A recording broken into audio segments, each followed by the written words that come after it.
Assalamualaikum warahmatullahi wabarakatuh. Kami di sini dari kelompok 8 yang beranggotakan Erika Prisdayunita, NIM 1904011 469. Yurika Emelia Nurmawati 1904011 470. Wilujeng Ananda Putri 1904011 491. Di sini kami akan mempresentasikan analisis kebakuan bahasa, ejaan, kalimat efektif dalam bacaan teks anak SD. Untuk yang pertama, ada kebakuan dalam bahasa, yaitu bahasa baku dan tidak baku. Bahasa baku, menurut Kosasih dan Hermawan, kata baku adalah kata yang diucapkan atau ditulis oleh seseorang sesuai dengan kaidah atau pedoman yang dimaksud dapat berupa pedoman ejaan atau ejaan yang disempurnakan. Tata bahasa baku dan kamus. Kata baku umumnya sering dipakai pada kalimat resmi atau ragam bahasa baku, baik itu melalui lisan maupun tulisan.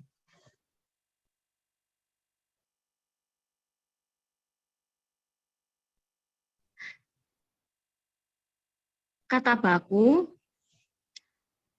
dalam bahasa Indonesia juga memiliki ciri-ciri sebagai berikut.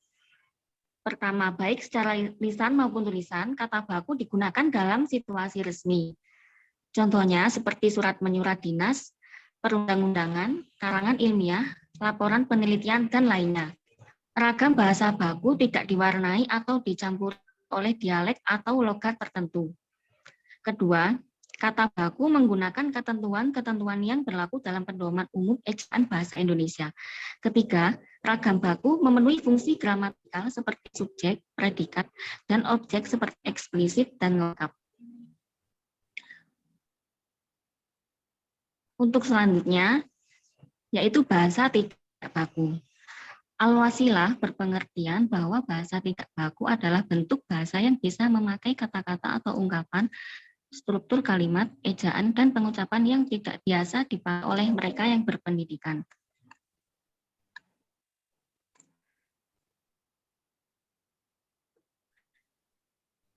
Bahasa tidak baku adalah bahasa yang digunakan dalam berbicara dan menulis yang berbeda pelafalan, tata bahasa, dan kosakata dari bahasa baku suatu bahasa.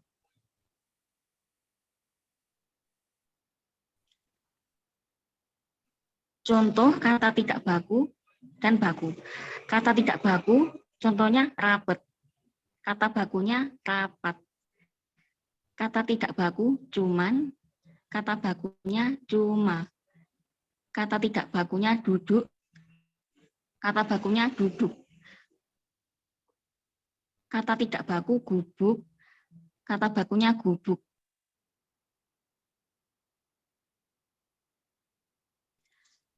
Kata bakunya atap. Kata tidak bakunya atap. Kata bakunya kalau. Kata tidak bakunya kalau. Kata baku habis. Kata tidak baku habis. Nah, itu contoh-contoh bahasa baku maupun bahasa tidak baku. Untuk materi selanjutnya, pilihan atau diksi. Pilihan kata atau diksi.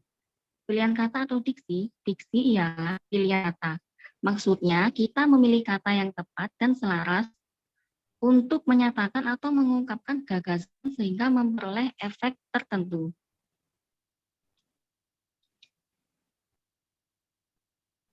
Pilihan kata merupakan satu unsur sangat penting, baik dalam dunia karang-mengarang maupun dalam dunia tutur setiap hari.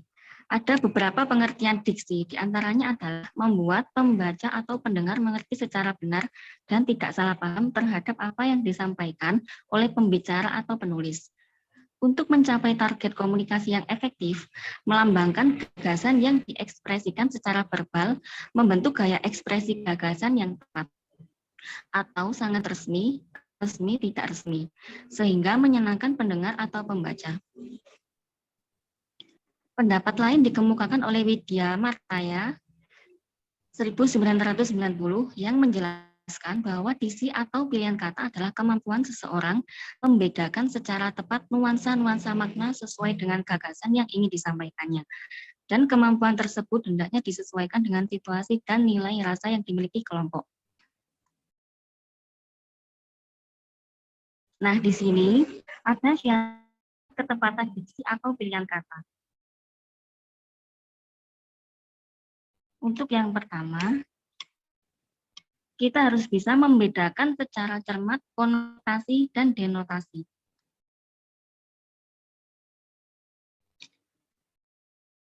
Denotasi ialah kata yang bermakna lugas atau tidak bermakna ganda. Sedangkan konotasi ialah kata yang dapat menimbulkan bermacam-macam makna. Contohnya yaitu sebagai berikut. Bunga eldeweis hanya tumbuh di tempat yang tinggi atau denotasi. Itu tadi contoh denotasi. Yang kedua, Sinta adalah bunga desa di kampungnya. Itu contoh konotasi. Yang kedua, membedakan dengan cermat kata-kata yang hampir bersinonim. Contoh, siapa pengubah peraturan yang memberatkan pengusaha? Yang kedua, pembebasan biaya masuk untuk jenis barang tertentu adalah pengubah peraturan yang selama ini memberatkan pengusaha. Yang ketiga, membedakan kata-kata yang mirip ejaannya, seperti intensif, insensif, karton, kartun, korporasi, kooperasi. Yang keempat, tidak menafsirkan makna kata secara subjektif berdasarkan pendapat sendiri jika pemahaman belum dapat dipastikan. Contoh, modern, canggih, atau secara subjektif. Canggih, contohnya banyak cakap, suka mengganggu, banyak mengetahui, bergaya intelektual. Yang kelima, waspada terhadap penggunaan imbuhan asing. Contoh, dilegalisir, seharusnya dilegalisasi. Yang kedua, koordinir, seharusnya koordinasi. Nah, selanjutnya yang keenam, membedakan pemakaian kata penghubung yang berpasangan secara tepat. Yang ketujuh, membedakan kata umum dan kata khusus secara cermat. Kata umum adalah sebuah kata yang mengacu kepada suatu hal atau kelompok yang luas bidang lingkupnya. Sedangkan kata khusus adalah kata yang mengacu kepada pengarahan yang khusus dan konkret. Contoh kata umum seperti ikan, bunga, membawa, melihat. Kata khususnya yang ikan, kalau tadi kan kata umum ikan. Kata khususnya seperti gurame, lele, tuna. Tadi ada kata umum bunga. Khususnya mawar, melapi, anggrek, dan lain-lain. Nah, seperti itu. Yang ke-8, memperhatikan perubahan makna yang terjadi pada kata-kata yang sudah dikenal. Contoh, isu berasal dari bahasa Inggris issue, berarti publikasi perkara. Isu dalam bahasa Indonesia berarti kabar yang tidak jelas asal-usulnya, kabar angin, desas-desus. Yang ke-9, menggunakan dengan cermat kata bersinonim, berhomofoni, dan berhomografi. Sinonim adalah kata-kata yang memiliki arti sama. Homofoni adalah kata yang mempunyai pengertian sama bunyi, berbeda tulisan, dan berbeda makna. Homografi adalah kata yang memiliki kesamaan tulisan, berbeda bunyi, dan berbeda makna. Contoh, sinonim, contohnya seperti hamil, itu terjadi pada manusia. Sedangkan sebutan bunting itu terjadi pada hewan. Contoh homofoni. Bank bisa diartikan tempat menyimpan uang. Dengan tulisan BANK. Sedangkan bank BANG itu biasa dibuat untuk panggilan kakak laki-laki. Homografi. Apel. Disebutkan untuk nama buah. Apel, sebutan untuk upacara. Yang ke-10, menggunakan kata abstrak dan kata konkret secara cermat. Kata abstrak mempunyai referensi berupa konsep, sedangkan kata konkret mempunyai referensi objek yang diamati. Contoh, kata abstrak, kebaikan seseorang kepada orang lain merupakan sifat terpuji. Kata konkret, APBN RI mengalami kenaikan 15%. Jadi bedanya tadi yang kata abstrak itu kebaikan, sedangkan kata konkretnya kenaikan. Nah, untuk selanjutnya bisa dilanjutkan oleh rekan saya, Mbak Yurika Amelia.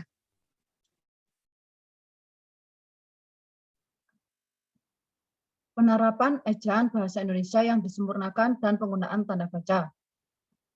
Menurut Hasan Alwi, tahun 2002, halaman 285, dalam Kamus Besar Bahasa Indonesia, ejaan ialah kaidah-kaidah cara menggambarkan bunyi-bunyi seperti kata, kalimat, dan sebagainya dalam bentuk tulisan, huruf-huruf, serta penggunaan tanda baca.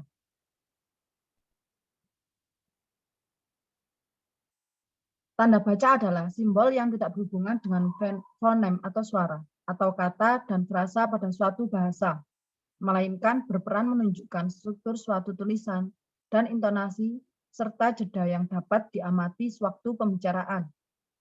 Beberapa tanda baca antara lain tanda baca titik, tanda baca koma, tanda baca titik koma, tanda baca titik dua, tanda hubung, tanda pisah, tanda elispis, tanda kurung, dan lain sebagainya.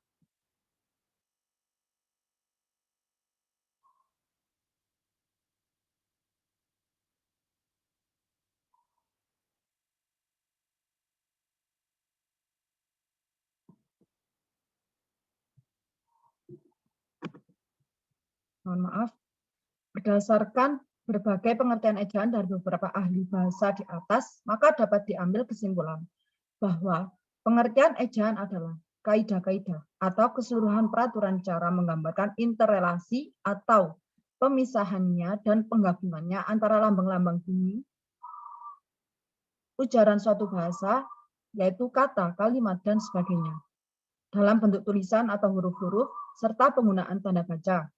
Dari uraian di atas, kesimpulan pengertian tanda baca adalah pengaturan yang melambangkan unsur-unsur suprasegmental, yaitu bermacam-macam tanda yang digunakan untuk membedakan arti sekaligus sebagai pelukis atas bahasa lisan, untuk menggambarkan perhentian antara, perhentian akhir, tekanan, dan tanda tanya, dan lain-lain.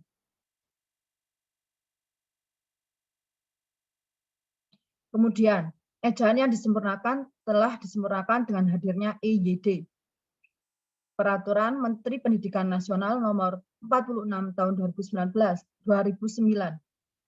Kriteria dalam analisis ejaan meliputi seluruh aspek dalam panduan EYD tahun 2009, yaitu pemakaian huruf, penulisan kata, dan pemakaian tanda baca. Tidak ikut disertakan pemakaian kata serapan dalam pemaparan ini. 1. Pemakaian huruf. Menurut Sugihastuti tahun 2006, halaman 29, huruf adalah gambar atau lambang bunyi atau bahasa. Sugihastuti tahun 2006, halaman 37, menekankan bahwa salah tulis huruf tidak boleh disepelekan karena akan menjadikan salah makna kata. Walaupun hanya berupa kesalahan huruf, kesalahan ini tidak boleh diremehkan, maka harus dibetulkan. A. Huruf abjad. Huruf abjad dalam kamus linguistik yaitu kumpulan tanda tulisan yang disebut huruf, yang masing-masing menggambarkan satu bunyi atau lebih, dan biasanya mempunyai urutan tetap. Dari Krida Laksana 2008, halaman 1. Abjad yang digunakan dalam ejaan bahasa Indonesia terdiri atas huruf A, B, C, D, E, F, G, H, I, J, K, L, M, N, O, P, Q, R, S, T, U, V, W, X, Y, Z. B. Huruf vokal. Huruf yang melambangkan vokal dalam bahasa Indonesia terdiri atas huruf A, I, U, E, O. Huruf vokal dipakai di awal, tengah, dan akhir kata. Dalam pemakaian huruf vokal, E, untuk keperluan pelafalannya benar, tanda aksen atau titik atau strip 1 di atas dapat digunakan jika ejaan kata menimbulkan keraguan. Kemudian untuk huruf konsonan. Dalam bahasa Indonesia terdiri atas huruf-huruf B, C, D, E, B, C, D, F, G. Huruf konsonan di sini adalah huruf mati, selain huruf A, I, U, E, O. Pada umumnya, huruf konsonan dapat diletakkan pada posisi awal, tengah, dan akhir kata. Beberapa huruf konsonan yang mempunyai ciri khusus dalam hal pemakaiannya dalam kata adalah sebagai berikut. Konsonan C, Q, V, Y, W, yaitu tidak dapat berposisi pada akhir kata. Huruf konsonan Q, V, W dapat berposisi di awal dan di tengah kata. Huruf konsonan X hanya dapat berposisi di awal kata. Huruf konsonan X tidak dapat berposisi pada tengah dan akhir kata. Selain yang mempunyai ciri ini, huruf konsonan dapat berposisi pada awal, tengah, dan akhir kata. Selanjutnya huruf diftong. Bahasa Indonesia terdapat huruf diftong atau diftong yang dilambangkan dengan ai, au, dan oi. Pengertian diftong menurut Kri Dalaksana tahun 2008, halaman 49, yaitu bunyi bahasa yang pada waktu pengucapannya ditandai oleh perubahan timbre satu kali dan yang berfungsi sebagai inti dari suku kata. Selanjutnya, gabungan huruf konsonan. Gabungan huruf konsonan KH, NG, NY, SY masing-masing melambangkan satu bunyi konsonan. Catatan dalam hal ini yaitu nama orang, badan hukum, dan nama diri yang lain ditulis sesuai dengan ejaan bahasa Indonesia yang disempurnakan, kecuali jika ada pertimbangan khusus. Selanjutnya huruf kapital. Dalam Kamus Besar Bahasa Indonesia oleh Purwadarminta tahun 2007 halaman 249, huruf kapital atau huruf besar ialah huruf yang agak besar dan agak berlainan bentuknya dan digunakan untuk menuliskan permulaan kalimat, nama orang, dan sebagainya. Huruf kapital ini berukuran dan berbentuk khusus, lebih besar dari huruf biasa. Berikutnya huruf miring. Dalam Kamus Besar Bahasa Indonesia oleh Purwadarminta tahun 2007, halaman 429. Huruf miring adalah huruf cetak yang ditulis miring. Kriteria pemakaian huruf miring yaitu untuk menuliskan nama buku, majalah, dan surat kabar yang dikutip dalam tulisan. Huruf miring untuk menuliskan kata, ungkapan yang bukan bahasa Indonesia. Huruf miring untuk menuliskan ungkapan asing yang telah diserap ke dalam bahasa Indonesia. Penulisannya diperlukan sebagai kata Indonesia. Berikutnya huruf tebal. Dalam Kamus Besar Bahasa Indonesia oleh Purwadarminta tahun 2007, halaman 429. Huruf tebal adalah huruf cetak yang dituliskan tebal. Kriteria pemakaian huruf tebal yaitu untuk menuliskan judul buku, bab, bagian bab, daftar isi, daftar tabel, daftar lambang, daftar pustaka, indeks, dan lampiran. Yang kedua yaitu penulisan kata. Dalam Kamus Linguistik Pengertian Kata atau word menurut Kri Dalaksana tahun 2008 halaman 110 yaitu 1. Morfem atau kombinasi morfem yang oleh bahasawan dianggap sebagai satuan terkecil yang dapat diujarkan sebagai bentuk yang bebas. 2. Satuan bahasa yang dapat berdiri sendiri terjadi dari morfem tunggal atau gabungan morfem. Dalam beberapa bahasa pola, tekanan juga menandai bahasa. Dan yang ketiga, satuan terkecil dalam sintaksis yang berasal dari leksem dan telah mengalami proses morfologis. Yaitu kata dasar dan kata turunan, bentuk ulang, gabungan kata, suku kata, kata depan, di, ke, dan dari, partikel, singkatan dan akronim, angka dan bilangan, kata ganti, kata si dan sang, pemakaian tanda baca, seperti tanda titik, tanda koma, tanda titik koma, tanda hubung, tanda pisah, tanda tanya, tanda seru, tanda elipsis, tanda petik tunggal, tanda kurung siku, tanda garis miring, tanda penyingkat atau apostrof.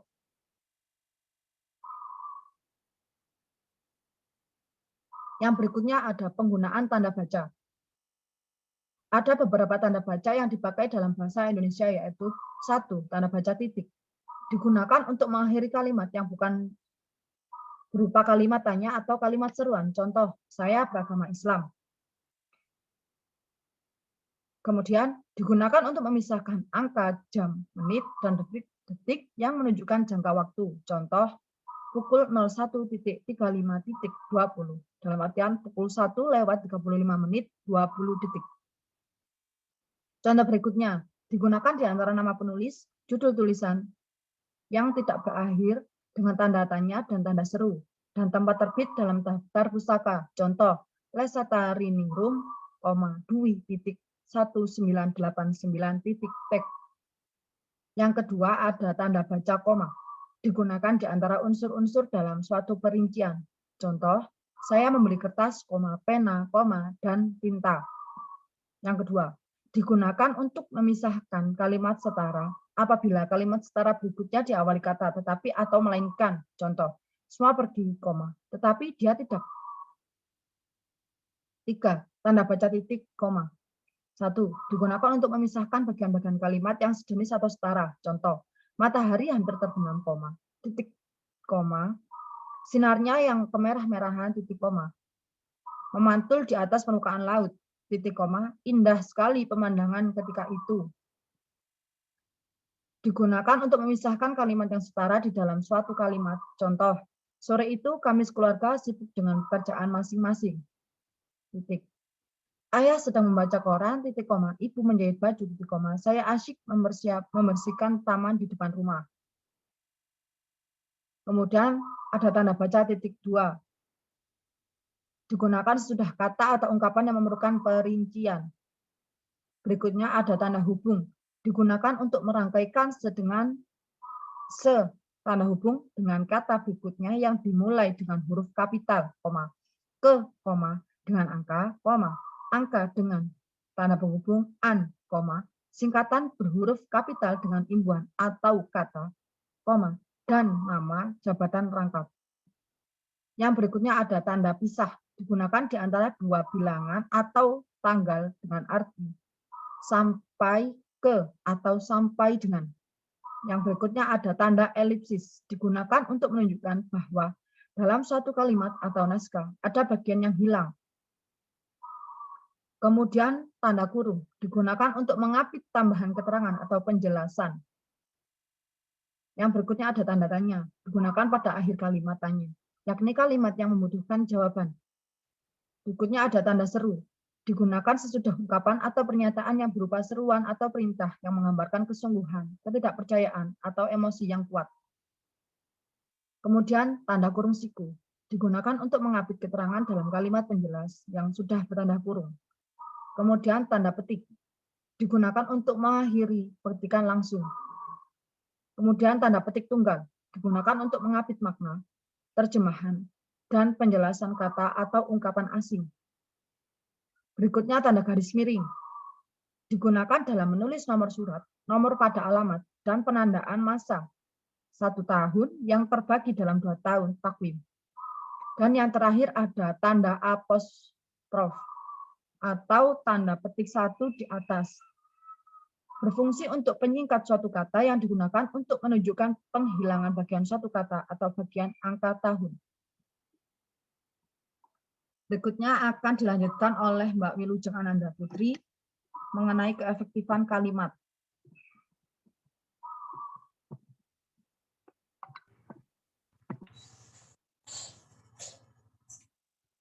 Keefektifan kalimat. Kalimat efektif adalah kalimat yang dapat mengungkapkan gagasan penutur atau penulisnya secara tepat sehingga dapat dipahami dan didengar oleh pendengar atau pembaca secara tepat pula. Efektif dalam hal ini adalah ukuran kalimat yang memiliki kemampuan menimbulkan gagasan atau pikiran pada pendengar atau pembaca. Sedangkan kalimat tidak efektif adalah kalimat yang tidak hemat atau kalimat yang menggunakan dua bentuk yang maknanya sama. Menurut para ahli, kalimat efektif adalah kalimat yang bukan hanya memenuhi syarat-syarat komunikatif, gramatikal, dan sintaksis saja, tetapi juga harus hidup, segar, mudah dipahami, serta sanggup menimbulkan daya khayal pada diri pembaca. Ahayu 2007. Untuk membuat kalimat efektif tidak sulit, asalkan sudah memahami ciri-ciri suatu kalimat dikatakan efektif. Berikut ini adalah 5 ciri-ciri sehingga suatu kalimat dapat kita katakan efektif. Yang pertama, kesepadanan struktur. Hal pertama yang harus diperhatikan adalah kelengkapan struktur dan penggunaannya. Contoh kalimat efektif dan tidak efektif. Bagi semua peserta diharapkan hadir tepat waktu. Sedangkan kalimat efektif, semua peserta diharapkan hadir tepat waktu. Yang kedua, kehematan kata. Salah satu syarat kalimat efektif adalah ringkas dan tidak bertele-tele. Jadi, tidak boleh menyusun kata-kata yang bermakna sama di dalam sebuah kalimat. Yang ketiga, kesejajaran bentuk. Ciri-ciri yang satu ini menyangkut soal imbuhan dalam kata-kata yang ada di kalimat, sesuai kedudukannya pada kalimat tersebut. Jadi, kalimat efektif haruslah berimbuhan paralel dan konsisten. Jika pada sebuah fungsi digunakan imbuhan me, selanjutnya imbuhan yang sama digunakan pada fungsi yang sama. Yang keempat, ketegasan makna. Subjek tidak selamanya harus diletakkan di awal kalimat. Namun, peletakan subjek seharusnya selalu mendahului predikat. Akan tetapi, dalam beberapa kasus tertentu, bisa saja meletakkan keterangan di awal kalimat untuk memberi efek penegasan, agar pembaca dapat langsung mengerti gagasan utama dari kalimat tersebut. Penegasan kalimat seperti ini biasanya dijumpai pada jenis kalimat perintah, larangan, ataupun anjuran yang umumnya diikuti partikel ataupun. Yang kelima, kelogisan kalimat. Kalimat efektif terakhir yang amat krusial menyangkut kelogisan kalimat yang kalian buat. Kelogisan berperan penting untuk menghindari kesan ambigu pada kalimat. Oleh karena itu, membuat kalimat dengan ide yang mudah dimengerti dan masuk akal agar pembaca dapat dengan mudah mengerti maksud dari kalimat tersebut.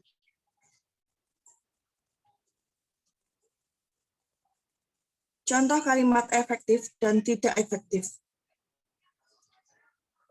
Kepada bapak-bapak sekolah, waktu dan tempat kami persilahkan. Itu merupakan kalimat tidak efektif. Sedangkan kalimat efektifnya adalah Bapak Kepala Sekolah dipersilahkan menyampaikan pidatonya sekarang. Contoh yang kedua, kalimat tidak efektif. Kamu sapulah lantai rumah agar bersih. Sedangkan kalimat efektif, sapulah lantai rumahmu agar bersih. Contoh yang ketiga,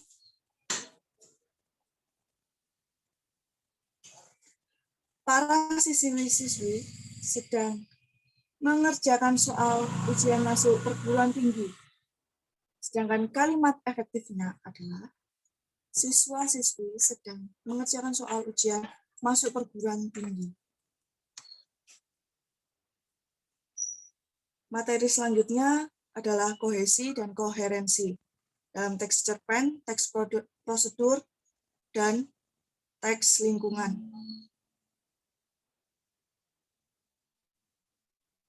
Kohesi. Yang pertama adalah kohesi. Kohesi adalah keserasian hubungan antara unsur yang satu dengan unsur yang lain dalam wacana, sehingga tercipta pengertian yang baik atau koheren. Mulyono dan kawan-kawan, tahun 1997, halaman 343. Menurut Haliday dan Hasan, tahun 1992, halaman 65 juga menyatakan bahwa kohesi adalah perangkat sumber-sumber kebahasaan yang dimiliki setiap bahasa sebagai bagian dari metafungsi tekstual untuk mengaitkan suatu bagian teks dengan bagian yang lain.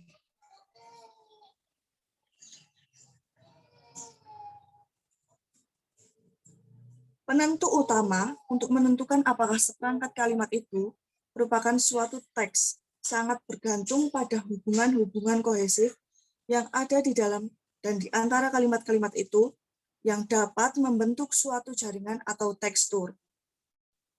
Suatu teks itu mempunyai jaringan dan yang membedakannya dengan yang bukan teks. Jaringan ini dibuat oleh hubungan yang padu dan senada.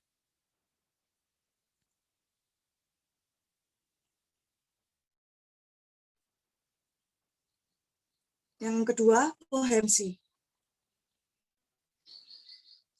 Koherensi mengacu pada bagaimana tekstual, seperti konfigurasi, konsep, dan hubungan yang mendasari sebuah teks, menggabungkan ajaran dalam makna saling melengkapi dan saling berkesinambungan. Proposisi di dalam suatu wacana dapat membentuk suatu wacana yang runtut atau koheren, meskipun tidak terdapat penghubung kalimat yang digunakan. Menurut Aflahah 2012 ayat halaman 17.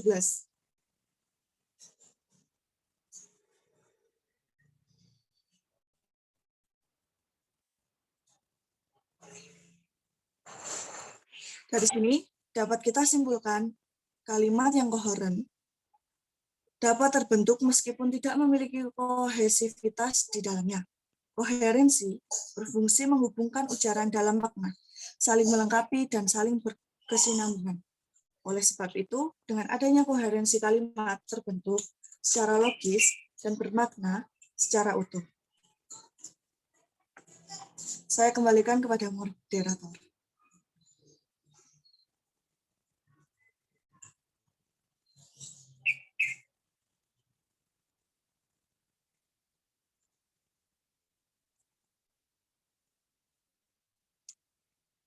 Terima kasih, saya kembalikan kepada moderator.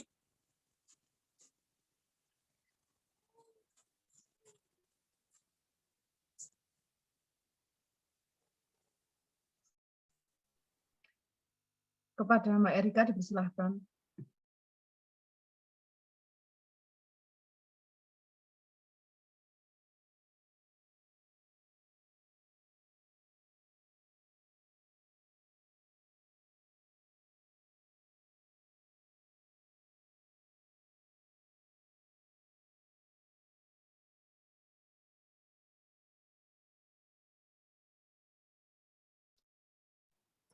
Baik, sekian presentasi dari kelompok 8. Kurang lebihnya kami mohon maaf. Wassalamualaikum warahmatullahi wabarakatuh. Waalaikumsalam warahmatullahi wabarakatuh.